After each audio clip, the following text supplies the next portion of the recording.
సమాచారం. వాట్సాప్ ఛానల్లో జాయిన్ అవ్వండి. అన్ని విశేషాలు ఎప్పటికప్పుడు తెలుసుకోండి.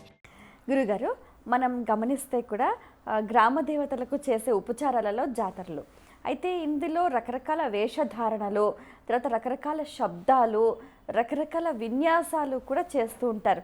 అవి అవసరం అంటారా? ఇప్పుడున్న పరిస్థితుల్లో కాస్త హాస్యాస్పదంగానే కనిపిస్తాయి, కానీ వాస్తవానికి అవి నిజాలే. ఎందుకంటే గ్రామ దేవతలు అనేటువంటి పదంలో మానవ దేవతలుగా కొలుస్తాం వాళ్ళని. ఎంతో భక్తితో, శక్తితో, యుక్తితో కష్టపడి ఒక సంవత్సర కాలమంతా పంట కానీ పాడి కానీ రకరకాలుగా ఆయా వృత్తుల్లో నిలబడ్డటువంటి వాళ్ళకి ఒక సంవత్సరం అయిన తర్వాత అమ్మకి ఏదైనా చెయ్యాలి, ఆ తల్లి దయ వల్ల ఇవన్నీ నేను ఉన్నాను అని అంటే అప్పటి కాలంలో చెప్పేవారు తల్లి, అరే డప్పులు కొట్టండి, కుండలు మొయ్యండి,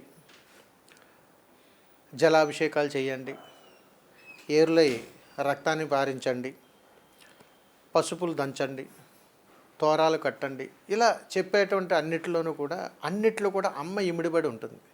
అయితే ఒక మహమ్మారి వల్ల ప్రజలందరూ కూడా ఇబ్బంది పడేవారు తల్లి. ఎలాగానంటే ఒక దేహము, ఒక ఆత్మ దేహాన్ని వేరు చేయబడినప్పుడు ఈ దేహాన్ని ఖననం చేసేటప్పుడు ఆత్మఘోషను శబ్దాల రూపంలో మనకు తెలియచేసేవారు. అందుకని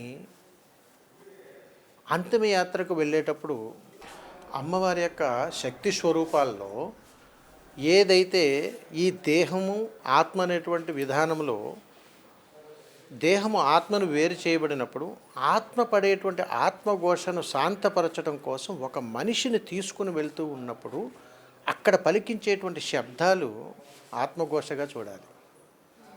అందుకని ఒక మనిషిని తీసుకెళ్తున్నప్పుడు బాజా భజంత్రీలతో తీసుకొని వెళ్తారు. ఆత్మఘోష యొక్క శబ్దంగా భావించగలగాలి దాన్ని. ఈ ఆత్మఘోష అంటే ఏంటి? ఇక్కడ ప్రతి వ్యక్తికి కూడా తనకు సంబంధించినంత వరకు తను చేస్తున్నటువంటి అనేక కార్యాచరణలో సంతృప్తి, అసంతృప్తి అని రెండు ఉంటాయి. రెండు ఆత్మయు మరియు దేహము రెండు కలిసి ఉంటేనే సంతృప్తి కలుగుతుంది, లేకపోతే అది అసంతృప్తిగానే మారిపోతుంది. ఈ ఏదైతే అసంతృప్తి ప్రయాణాల్లో మనం ఉన్నామో ఆ దేహము పలికేటువంటి వేదనే ఆత్మఘోష. ఇప్పుడు మీరే ఉన్నారు, చాలా ప్రశాంతంగా ఆనందంగా ఉన్నారు. మీ ఆత్మ మీ దేహము రెండు సమానంగానే వర్క్ చేస్తున్నాయి. ఈ రెండు వేరువేరుగా ఉన్నాయి. మీ దేహము ప్రయాసం వేరు, ఆత్మ ప్రయాసం వేరు. ఈ రెండు కలవు. అప్పుడు మీరు ఆ రోజంతా అసంతృప్తిగానే గడుస్తూ ఉంటుంది. మనం ఒకటి అనుకుంటూ ఉంటే ఇంకొకటి జరుగుతూ ఉంటుంది. ఇది సబ్కాన్షియస్, ఈ ఒక సైంటిఫిక్గా సెపరేట్గా చెబుతారు. ఒక్కొక్క ప్రయాణంలో ఒక్కొక్కలా చెబుతుంటారు. అందుకని అమ్మవారిని పూర్వకాలంలో కూడా అమ్మవారిని ఊరేగించాలన్నా, అమ్మవారిని ఆనందపరచాలన్నా, అమ్మవారిని సంతృప్తిపరచాలన్నా నాటి కాలంలో ఇప్పటి వరకు కూడా ఎక్కువగా డప్పుల శబ్దము, ఊరేగింపు శబ్దము, నృత్యాలు, గరగ నృత్యాలు ఇవే అమ్మవారికి ప్రాతికంగా ఉండేవి. కాలక్రమేణా రోజులు గడిచే కొద్దీ కూడా ఇవి కొంచెం తప్పుదారి పట్టడం వలన, అవగాహన రాహిత్యం వలన రకరకాల నృత్యాలతోటి, రకరకాల డప్పుల శబ్దంతో ఇవన్నీ జరుగుతున్నాయి. వాస్తవికంగా ఇందులో కొంతవరకే సబబం. ఎందుకంటే అమ్మవారికి ఎప్పుడు కూడా వేప మండలాలు, మామిడి మండలాలు, పసుపు నీళ్ళు, అలంకార ప్రియము ఇవే అమ్మవారికి అత్యంత ప్రీతికరం. అందుకని అమ్మవారిని ఊరేగించేటప్పుడు వారు పోస్తూ ఉంటారు, గరగలు ఎత్తుకుంటూ ఉంటారు, వీరులను మోస్తూ ఉంటారు, శబ్దాలు చేస్తూ ఉంటారు. ఎందుకని అంటే ఊరిలో సంచారం చేస్తున్నటువంటి అమ్మవారు చుట్టూ తిరిగేటువంటి ఈ ఉగ్రభూతాలందరికీ కూడా సంచారం అన్నమాట. అమ్మవారు వస్తున్నారు, జాగ్రత్తగా ఉండండి అని మేలుకొలపడం. రోజు రారు అమ్మవారు, సంవత్సరానికి ఒక్కసారే వస్తారు. ఆ సంవత్సరానికి ఒక్కసారి వచ్చేటువంటి అమ్మవారు నేనున్నాను అని చెప్పి ప్రతిరోజు ప్రతి ఒక్కరింటికి సంచారం చేస్తూనే ఉంటుంది. ఆ తల్లి ఆమె గుప్త రూపంలో సంచారం చేస్తూ ఉన్నప్పుడే వారి యొక్క స్థితిగతులు కానీ, యోగక్షేమాలు కానీ శీతలాంబ అమ్మవారి ద్వారా గృహానికి శోభాయమాయంగా అందుతుంది. దీన్ని శివానుగ్రహంగా కొలుస్తారు. ఇది అమ్మవారి అనుగ్రహంగా కూడా కొలుస్తారు. అందుకని శివుడు వరాలు ఇచ్చిన అమ్మవారి శక్తి స్వరూపంగా ఉంటేనే దాన్ని జరుగుతాయి. కాబట్టి ఇల్లు ఎప్పుడు కూడా శుభ్రంగానే ఉండాలి అని చెబుతారు. ఇప్పటికీ చూడండి, పల్లెటూరులు మనం వెళ్తే ఆ సాయంకాలం పూట సంధ్య వేళలో ఎంతో అద్భుతంగా ఉంటుంది.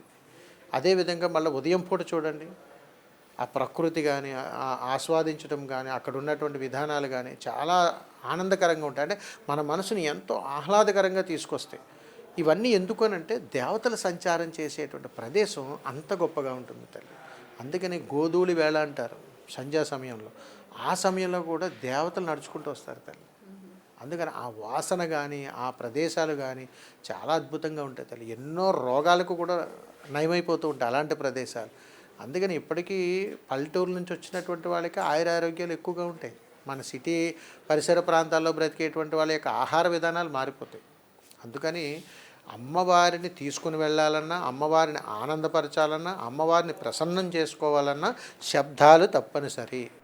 అయితే మనం గమనిస్తే కొన్ని జాతరలో కొంతమంది అంటే పలకరాని పదాలను అంటే బూతుల రూపంలో, తిట్ల రూపంలో కూడా అమ్మవారిని ఆరాధిస్తూ ఉంటారు. ఇది మా సంప్రదాయం అంటూ.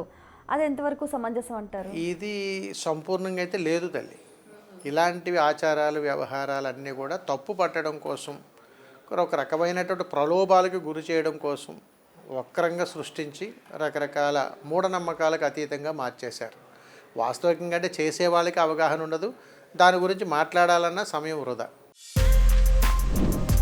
For more videos like this, subscribe Big TV channel.